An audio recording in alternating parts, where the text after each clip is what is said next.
So I wanted to ask you, I mean, Wallerstein, in his seminal book of physics, says that it's now going to be a 50-year transition, really, of trying to get rid of the current system, of the market economy, and trying to find an alternative.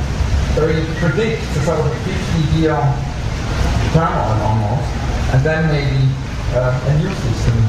Would you agree with that, or what would be your view? I think we ought to get out of that process into habit of thinking systems as being, as it were, mutually exclusive. You're either socialist or you're capitalist or whatever. There are plenty of people who think so. I think very few attempts have been made to build a system on the total assumption of social ownership and social management. The Soviet system tried that, and seen in the past 20, 30 years, the capitalist system had also tried it in various ways. In both cases, the results demonstrate that it won't work.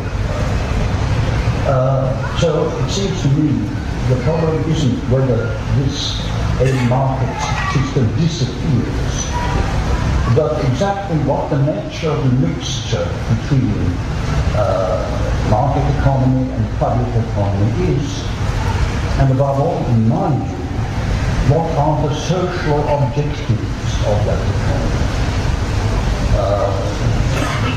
The idea in the past 20, 30 years, all social objectives have been more or less thrown into the dustbin. The assumption has been that we get enough economic growth, and it doesn't matter if there are economic inequality. People walk home with $20 million a year salary or something like this, provided at the bottom people get a little bit better off and therefore won't mind. And this doesn't work.